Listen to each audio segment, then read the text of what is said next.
पुराने वक्तों की बात है कि गांव में अकरम खान नाम का एक ताजर रहता था। अकरम खान की पहली बीवी का इंतकाल हो चुका था और उनके पीछे 2 मासूम बेटियां छूट गई थी। हालात की मजबूरी ने अकरम खान को दूसरी शादी पर आमादा किया और उन्होंने अपनी दोनों बेटियों को सौतेली मां की निगरानी में छोड़कर तिजारत की खातिर शहर का रुख किया। आज 3 बरस बाद अकरम खान अपने गांव वापस आ रहे थे। घर के अंदर सौतेली मां ने दोनों बच्चियों को अपने सामने बुलाया और सख्ती से कहा, सुनो तुम दोनों, जरा कान खोलकर मेरी बात सुन लो। आज तुम्हारे अब्बा जान घर तशरीफ ला रहे हैं और उनकी आमद से पहले पहले घर के तमाम काम मुकम्मल हो जाने चाहिए।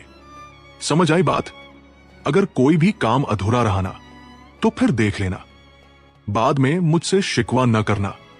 जानती हो ना मेरी तबीयत, जब मुझे गुस्सा आता है तो किसी की नहीं सुनती। दोनों बहनों ने खौफजदा होकर सर झुका दिया। बड़ी बेटी ने हिम्मत करके कहा, जी ठीक है, हम दोनों मिलकर सारे काम निपटा देंगी। बस एक गुजारिश है, आज हमें मत मारना और खाने को भी कुछ दे दो। कल से हम दोनों ने बस सूखी रोटी खाई है।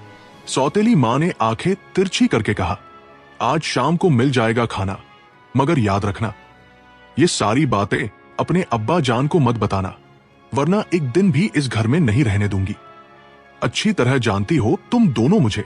इतने में बाहर से तांगे की आवाज आई। सौतेली मां फौरन बाहर दौड़ी। अकरम खान 3 बरस बाद घर वापस आए थे। अरे कैसी हो तुम, और मेरी बेटियां कैसी हैं? नजर नहीं आ रही। सौतेली मां ने मुंह बनाकर कहा, तौबा है जी, आते ही अपनी बेटियों की याद आ गई आपको। मेरी तो जरा भी परवाह नहीं हुई आपको। मैं तो दिन रात घर का काम कर करके इस घर की नौकरानी बन गई हूं। एक शौहर था इस घर में मेरा, वो भी आते ही अपनी बेटियों का हाल पूछने लगा मुझसे। मेरा तो हाल बुरा हो गया है। आपकी बेटियों को क्या होना है? बिल्कुल ठीक ठाक है, अकरम खान ने तसल्ली देते हुए कहा। अरे नहीं नहीं, ऐसी बातें क्यों सोच रही हो? घर में वो दोनों भी हैं, तो उनके बारे में पूछना तो बनता है ना। हाँ, सब जानती हूं। अच्छा रहने दो, आपकी बेटियां तो सारा दिन खेलने निकल जाती हैं और जुबान तो तौबा तौबा। आपकी बड़ी बेटी तो मुझे बात तक नहीं करने देती। तौबा तौबा, इतनी लंबी जुबान है उसकी और इतनी बदतमीज, क्या ही बताऊं। यह सुनकर अकरम खान की पेशानी पर शिकने पड़ गई। क्या कहा तुमने? मेरी बेटियां बदतमीज हो रही हैं? कहां से सीख लिया ये सब? किसने इतना सर चढ़ा दिया? घर में क्या चल रहा है? आज ही पूछूंगा मैं उनसे। जो जवाब देना होगा दे कर ही जाएंगी। मैं ऐसे चाल चलन बर्दाश्त नहीं करूंगा। हाँ जी, आप खुद पूछ लेना उनसे, मैं तो कुछ भी पूछती हूं। झूठ बोल देती है, न जाने झूठ बोलने की आदत कहां से लग गई है उन्हें। और तो और, अब क्या छिपाओ आपसे, घर से चोरी भी करने लगी है। अकरम खान के कदम रुक गए। क्या चोरी? ये मैं क्या सुन रहा हूं? तुमने मेरी बेटियों की परवरिश नहीं की? मैं तो उन्हें तुम्हारे पास छोड़ कर गया था। अरे जी, कहाँ की बात कर रहे हैं आप? वो तो मुझे मां समझती ही नहीं। कुछ भी पूछो कि कहाँ जा रही हो तुम दोनों, तो जवाब तक नहीं देती। और आप देखना, जब आप उनसे उन सब हरकतों के बारे में पूछेंगे तो देखना मुझे ही झूठा कहेंगी और घर भर की बातों से मेरा ही मुंह काला हो जाएगा। और जब मैं उन्हें मार कर या डांट कर ये सब गलत काम छोड़ने को कहती हूं तो गांव वाले कहते हैं कि सौतेली मां उन पर जुल्म करती है। अब आप ही बताइए, मैं करूं तो क्या करूं? अकरम खान ने गुस्से से हाथ हिलाया। बस बस, तुम्हें अब कुछ भी करने की जरूरत नहीं। अब जो करना होगा मैं खुद ही करूंगा। आने दो उन्हें। उधर दोनों बहनें जंगल में अपनी गाय को चरा रही थी। तभी बड़ी बहन ने छोटी बहन से कहा, सफिया, बहुत शाम हो गई है, अब हमें घर जाना चाहिए। अब्बा जान भी पहुंच चुके होंगे। मैंने घास भी काट ली है।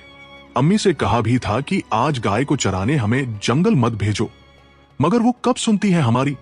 छोटी बहन सफिया ने फिक्रमंद आवाज में पूछा, दीदी, क्या हमारे अब्बा जान भी हमारे साथ ऐसा ही बर्ताव करेंगे जैसा हमारी सौतेली अम्मी करती है? अरे नहीं नहीं पागल, ऐसा क्यों सोच रही हो? हमारी अम्मी तो सौतेली है, मगर हमारे अब्बा जान तो हमारे अपने अब्बा जान है। ऐसा मत सोचो। हाँ दीदी, ये बात तो है, मगर मैंने सुना है कि अगर अम्मी मर जाए और अब्बा जान दूसरी शादी करके सौतेली अम्मी घर ले आए तो समझो कि अब्बा जान भी सौतेले हो गए। नहीं नहीं, हमारे साथ ऐसा नहीं होगा। यकीन करो, आज हमारे अब्बा जान हमें देखकर बहुत खुश होंगे। तुम देख लेना। मगर सच तो यह था कि छोटी बहन सफिया बड़ी बहन से ज्यादा समझदार और ज़हीन थी। दोनों अपनी गाय को लेकर अब घर की तरफ निकल पड़ी।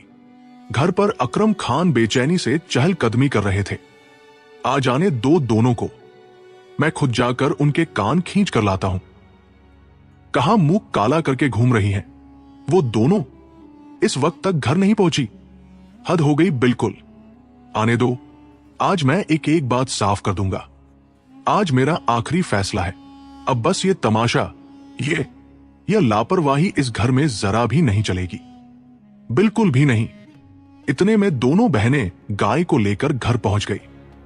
अकरम खान ने उन्हें देखते ही गुस्से से पूछा, कहां थी तुम दोनों? 3 बरस बाद मैं आज इस घर में कदम रखता हूं और यहां आकर देखता हूं कि तुम दोनों घर पर हो ही नहीं। यही तहजीब सीख कर रखी है। बाप लौटा है और तुम्हें खबर तक नहीं।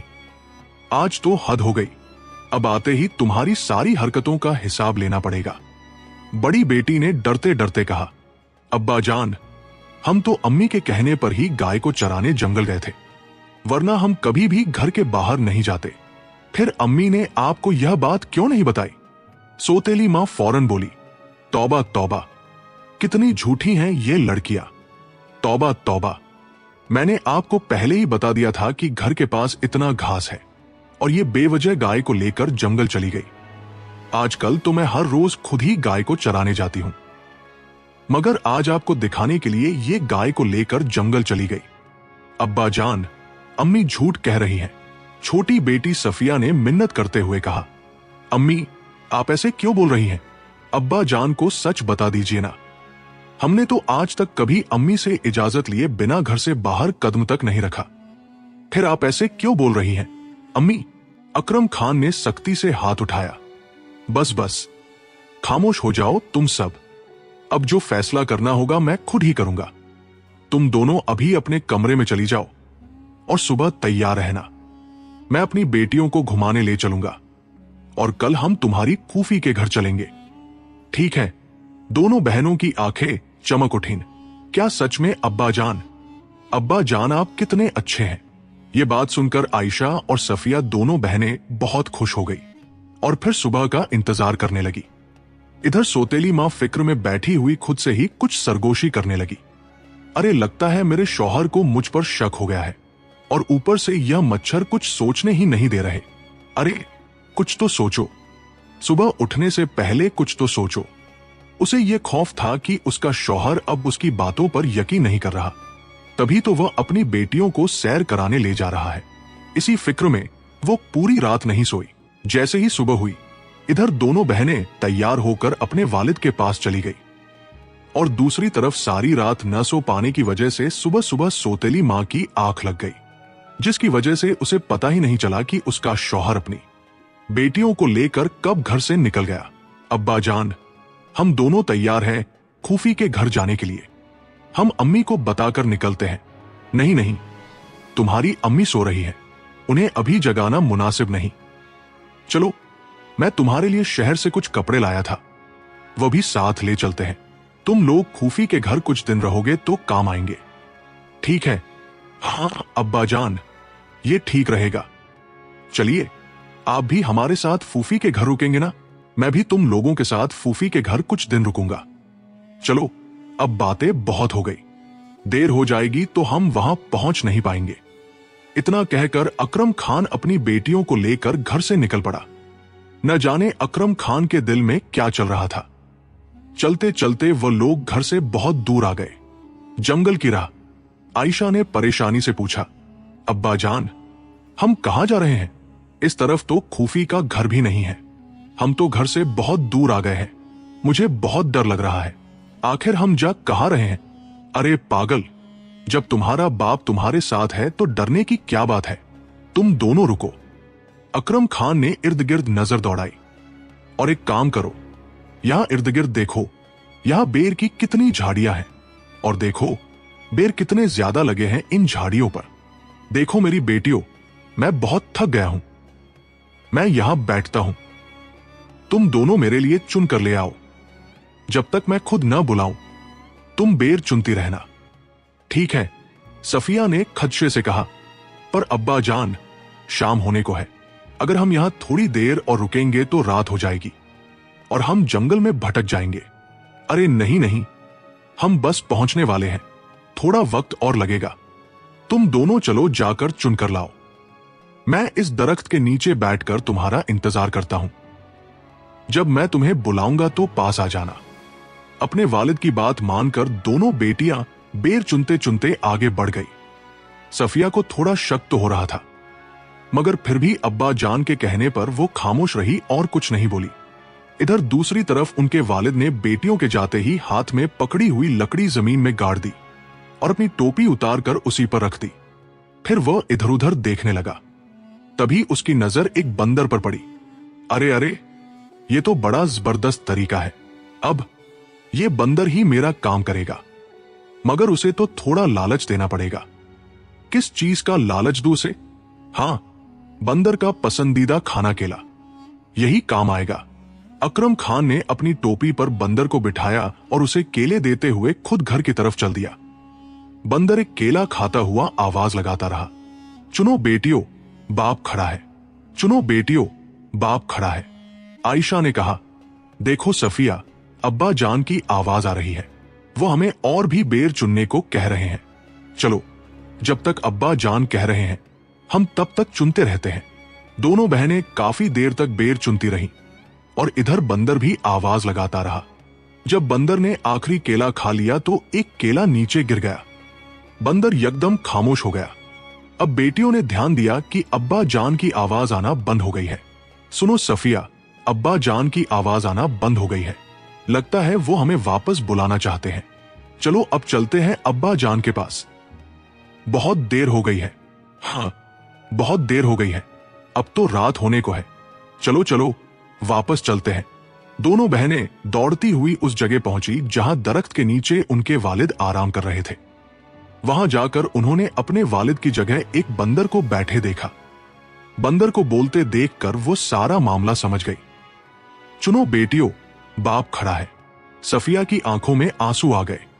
आयशा आपा, आप सच कहती थी, हमारे अब्बा जान हमें इतनी दूर जंगल में सिर्फ छोड़ने आए थे और वो हमें छोड़कर चले गए। अब हम इस जंगल में क्या करेंगे, कहां जाएंगे? आयशा ने हिम्मत बांधते हुए कहा, सफिया, मुझे तो पहले से ही शक था, मगर अब रो नहीं। रोकर हम इस जंगल से थोड़े ना निकल सकते हैं। अब हमें अपनी मदद आप करनी होगी। चलो यहां से आज रात गुजारने का कोई ठिकाना ढूंढते हैं। कोई शहजादा तो अब आएगा नहीं हमें महल में ले जाने के लिए। अब चलो खुद ही कुछ ढूंढते हैं। दोनों बहनें चलते चलते एक झोंपड़ी के पास पहुंची, जिसे देखकर वो दोनों हैरान रह गई। अरे सफिया, यहां चूल्हा भी है, लगता है यहां कोई रहता है, अंदर चलकर देख लेते हैं। क्या कहती हो? सफिया ने खौफ से कहा, अरे ऐसे ही अंदर जाना ठीक नहीं, ऐसा न हो कि किसी दूसरी मुसीबत में न पड़ जाए। मुझे तो बहुत डर लग रहा है, मगर क्या सच में हम इस घने जंगल में सारी रात बाहर गुजारेंगे सफिया? मुझे तो बहुत डर लग रहा है। चलो ना अंदर चलकर देख लेते हैं, शायद रहने के लिए हमें कोई छोटी सी छत मिल जाए। क्या पता हमारे लिए कोई रास्ता भी निकल आए। अगर हमें रहने के लिए कुछ न मिला तो ये जंगल के खौफनाक जानवर हमें फाड़ कर खा भी सकते हैं। सफिया ने हिम्मत करते हुए कहा, आप ठीक कह रही हैं, डर तो बहुत लग रहा है, पर थोड़ा सा खतरा तो उठाना ही पड़ेगा, वरना हम रात भर इसी अंधेरे जंगल में भटकते रह जाएंगे। चलो आपा, हिम्मत करके चलकर देख ही लेते हैं, शायद अंदर हमें कोई सहारा मिल जाए। इतना कहकर दोनों बहनें हिम्मत करके अंदर चली गई। वहां पहुंचकर उन्होंने देखा कि झोंपड़ी के अंदर कोई नहीं है। यह देखकर वो खुश हो गई और फिर रात झोंपड़ी में ही गुजारी और सुबह का इंतजार करने लगी। ऐसे ही वक्त गुजरता गया। दोनों बहनें जंगल से फल खाती और वही फल लेकर बाजार जाती और बची हुई कमाई से अपनी जरूरत की चीजें खरीद लाती और रात होते ही अपनी झोंपड़ी में वापस आ जाती। उनकी जिंदगी इसी तरह चलती रही और देखते ही देखते कई साल बीत गए। अब दोनों बेटियां जवान हो चुकी थी और देखने में इतनी खूबसूरत थी कि जो भी उन्हें देखता बस देखता ही रह जाता। एक दिन सफिया ने कहा, आपा, आज मैं जंगल थोड़ा दूर तक जा रही हूं। कुछ ताजा फल लाऊंगी ताकि बाजार में अच्छी कीमत मिल जाए। मेरे आने तक आप खाना बना देना, ठीक है ना आपा? पर सफिया, मुझे भी आज बाजार जाना था और वापसी पर घर का राशन भी लाना था। मैंने कल ही कुछ फल तोड़ लिए थे, वो खराब हो जाएंगे। आज बाजार जाना जरूरी है। सफिया की आंखों में परेशानी आ गई। आपा, मैं कभी कभी एक बात सोचती हूं, मेरा तो आपके अलावा कोई नहीं है। जब मैं घर आती हूं और आप घर में नहीं होती हैं तो मैं बहुत डर जाती हूं। मैं घर के चारों तरफ आपको ढूंढने लग जाती हूं। मैं आपको खोने से बहुत डरती हूं। आयशा ने प्यार से कहा, अरे ऐसा क्यों सोचती हो? मेरा भी तो तुम्हारे अलावा कोई नहीं। मैं तुम्हें छोड़कर कहां जाऊंगी बताओ तो? और अगर कभी कहीं दूर जाना भी पड़ गया तो तुम्हें बता कर ही जाऊंगी ना, वादा। आयशा ने सोचते हुए मजीद कहा, और अगर कभी बता न सकी और कहीं चली गई तो फिर ऐसा कभी नहीं होगा। मगर अगर कभी ऐसा हो गया तो मैं कोई निशानी छोड़कर जाऊंगी तुम्हारे लिए। मगर निशानी क्या छोड़ूंगी? कुछ ऐसी निशानी जो मुझे तुम्हारे तक पहुंचा सके। ऐसा कुछ सोचो तो जरा। आयशा ने कहा, वैसे इस पर फिर कभी बात करेंगे। ठीक है, अभी मुझे बहुत देर हो रही है, मैं जाती हूं बाजार। तुम कल के लिए फल तोड़ कर ले आना। ठीक है। इतना कहकर आयशा बाजार की तरफ निकल गई और सफिया घर का काम काज करने लग गई। आयशा इतनी खूबसूरत थी कि जब वो बाजार जाती तो रास्ते में एक चादर से अपना चेहरा ढक लेती ताकि उस पर किसी की नजर न पड़े। इत्तेफाक से इसी रियासत का बादशाह भी जंगल में शिकार के लिए निकला हुआ था। बादशाह सुबह से शाम तक शिकार की तलाश में जंगल में भटक रहा था कि तभी बादशाह की नजर एक खरगोश पर पड़ी। वजीर साहब, सुबह से शिकार के लिए निकले हुए हैं। भूख से तो जान निकल रही है। ये शिकार हाथ से नहीं निकलना चाहिए। मैं आपको बता रहा हूं। जी जी हुजूर, बेफिक्र रहें। मैं आज इस खरगोश का शिकार करके ही रहूंगा। आप बस देखते जाएं। इतना कहकर वजीर ने तीर चलाना शुरू कर दिया और फिर बहुत बार कोशिश करने के बाद आखिर एक तीर जाकर खरगोश को लग ही गया। वाह वजीर साहब वाह, आपने तो कमाल कर दिया। आखिर आपने इस खरगोश का शिकार कर ही दिया। अब जल्दी जाए, इसे उठा कर ले आए और इसे पकाने का इंतजाम करें जल्द से जल्द। मैं यहीं इस दरख्त के नीचे आपका इंतजार करता हूं। जी जी हुजूर, जो हुक्म आपका। मैं अभी इसे पकाने का इंतजाम करता हूं। वजीर ने न बाई देखी न दाई, खरगोश को उठाया और फिर जंगल में आग की तलाश में भटकने लगा। अरे हुजूर भी ना, यहां जंगल में आग कहां से मिलेगी? कहां से पकाऊं मैं इस खरगोश को? यह तो नामुमकिन है। तभी वजीर देखता है कि एक झोंपड़ी के पास से धुआं निकल रहा है। अरे, इतनी खूबसूरत लड़की और जंगल में लग रहा है खाना पका रही है। चलो, खरगोश को भी यही पका लेता हूं। मगर यह जंगल में यहां अकेली क्या कर रही है? क्या ये यही रहती है? चलो, चलकर इसी से ही पूछ लेता हूं। सफिया ने तेजी से मुड़कर कहा, आप कौन हो? यहां क्या कर रहे हो? और मुझे चुपचाप देख रहे थे क्या? आगे मत बढ़ना, वरना मैं आपके टुकड़े कर दूंगी। और यह तनबीह नहीं है, याद रखना। देखिए, आप मुझे गलत समझ रही हैं। मैं यहां आपको नुकसान पहुंचाने नहीं आया हूं। दरअसल बात यह है कि मैंने एक खरगोश का शिकार किया है, तो इसे पकाने के लिए मुझे आग चाहिए थी, तो इसीलिए यहां तक आ गया हूं। अच्छा ठीक है, आप पका ले और पकाकर जल्दी यहां से चले जाएं। सफिया इतनी खूबसूरत थी कि जब वजीर ने खरगोश को चूल्हे पर चढ़ाया तो उसकी तवज्जो सफिया की खूबसूरती पर भटक गई। इतना भटक गई कि खरगोश जलकर कोयला हो गया और वजीर को खबर तक नहीं हुई। सफिया ने गुस्से से कहा, हां, ये तो सारा जल गया है। आपकी तवज्जो कहां है? अब ये जला हुआ खरगोश उठाइए और यहीं से जाइए। वजीर घबरा गया। हाय, ये क्या हो गया? बादशाह सलामत तो आज मुझे मार ही डालेंगे। देखिए, जाएं यहां से। आपने जानबूझकर अपना खरगोश जलाया होगा ताकि मैं आपको खाने को कुछ दे सकूं और यहां रुकने को कहूं। मगर ऐसा नहीं होगा, आप यहां से जाएं, वरना मैं अपनी कुल्हाड़ी ले आऊंगी। यह सब देखकर वजीर बादशाह के डर से कांपने लगा। इधर बादशाह सलामत भी खरगोश का इंतजार कर रहे थे। बादशाह को बहुत भूख लगी थी। वजीर साहब, आप एक खरगोश पकाने गए थे या 10 पका कर ले आए हैं? इतनी देर क्यों कर दी आपने? बहुत भूख लग रही है मुझे, अब दीजिए।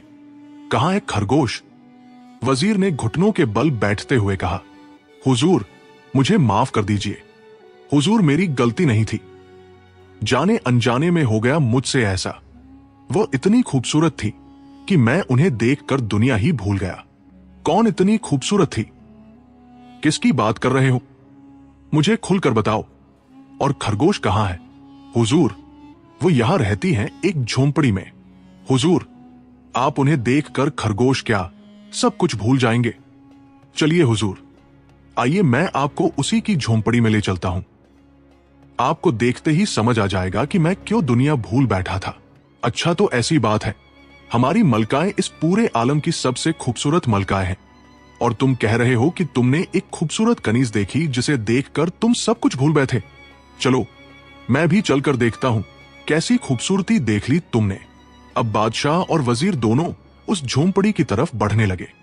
आयशा वहीं बैठी खाना बना रही थी। बादशाह की नजर जब आयशा पर पड़ी तो बादशाह अपने होश खो बैठा। उसने आज तक ऐसी खूबसूरती नहीं देखी थी। तभी वजीर ने बादशाह से पूछा, क्यों हुजूर? मैंने कहा था ना आपसे, ऐसी खूबसूरती आपने आज तक नहीं देखी होगी। तो क्या तीसरी मलका का बंदोबस्त किया जाए? क्या कहते हैं? नहीं नहीं वजीर साहब, अपनी मलका को ऐसे ले जाना ठीक नहीं।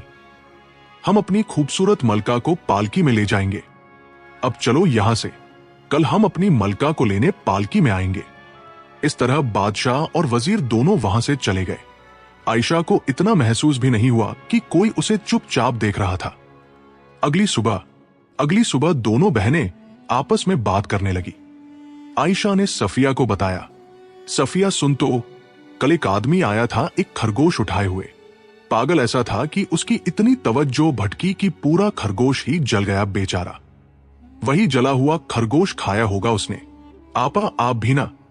अच्छा सुनो आपा, मैं आज जंगल जा रही हूं, फल तोड़ने, शाम तक आ जाऊंगी। झोंपड़ी का दरवाजा अच्छे से बंद रखना। ठीक है, कोई भी आए दरवाजा मत खोलना। इतना कहकर सफिया वहां से चली गई। सफिया के चले जाने के बाद अब आयशा घर में अकेली थी। तभी आयशा ने घोड़ों के कदमों की आवाज सुनी। देखने के लिए आयशा झोंपड़ी से बाहर आ गई। तब आयशा ने जो देखा वह देखकर हैरान रह गई। आयशा की बारात उसके दरवाजे तक आ गई थी। यह देखकर आयशा सब समझ गई। तभी वजीर उसके पास आया और बोला, मैं राजगढ़ के बादशाह असद खान का वजीर हूं। हमारी सल्तनत के बादशाह आपसे निकाह करना चाहते हैं। क्या आप इस निकाह को कबूल करती हैं? आयशा ने जब यह सुना तो उसे यकीन ही नहीं आया, जिसे उसके वालिद ने कचरा समझकर जंगल में छोड़ दिया था। उसी लड़की का निकाह बादशाह से होने वाला है।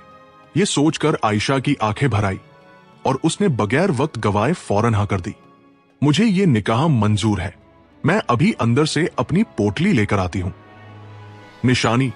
आयशा झोंपड़ी के अंदर गई और फिर हाथ भरकर सरसों के बीज उठा लाई, और जैसे जैसे रास्ते से चलती गई बीज गिरते गए। अब आयशा इस झोंपड़ी से जा चुकी थी।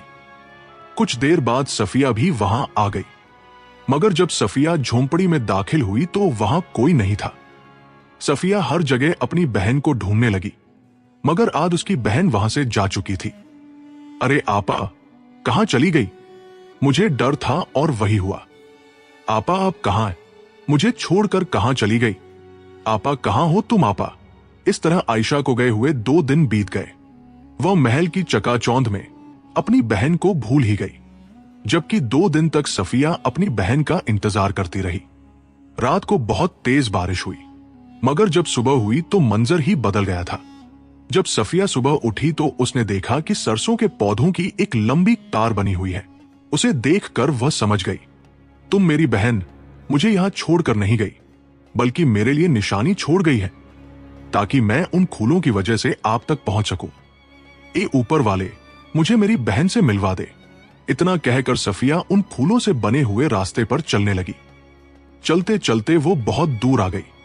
तभी उसने देखा कि यही रास्ता किसी बादशाह के महल की तरफ जा रहा है। जैसे ही सफिया महल के बाहर पहुंची, उसका खूब इस्तकबाल किया गया, क्योंकि आज फूल उग चुके थे। उन्हें देखकर आयशा पहले ही समझ चुकी थी कि उसकी बहन आज जरूर आएगी।